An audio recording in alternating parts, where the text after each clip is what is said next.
billion yung insertion. How much percent is that? The allocable to each member of Congress, Your Honor. Maybe Yusek Kati can answer that since he is in the planning service. Pagkaraniwan sa experience mo, Yusek Kati, yung allocable, para hindi nagalawin nga yung inyong mga provisional estimates doon. Mga magkano yun? Ilan ang porsyento niya pag tutuusin mo? Yusek Kati. Allocable for the legislative, allocable for House and the Senate, approximately 50% of the budget ceiling. Okay, that will be how much? Do you have a range? Kung 900 po yung yung ceiling namin per NEP, Okay. around half of it. Magkano nga yun? Mga 450. Okay, 450 billion.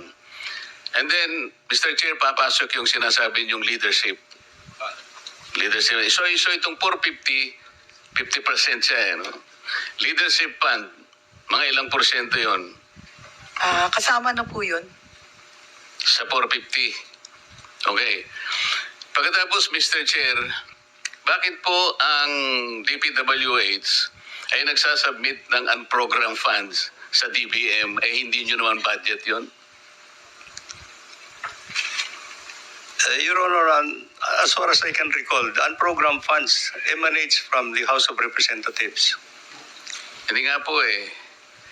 Kayo ang nagsasubmit, kayo ang gumagawa ng budget, pero hindi nakalagay sa DPWH, pero napupunta sa DBM. Siguro DBM ang sumagot. Di ba yun ang program fund sa inyo?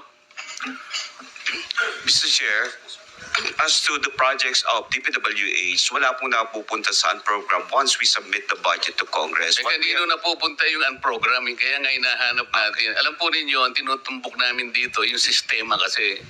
Yeah. While we are also looking into the micro details of all this, ang pinaka-importante rito, tumbukin natin yung sistema.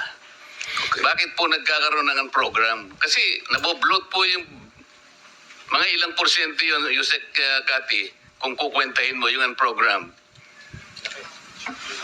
Parang ang total po for 2 years is around less than 200 ang total. Let's take yung 2025 muna. So para maidagdag natin sa 450 Sir, wala in-estimate mo pong kanina. program ng 2025. Mga ilan po?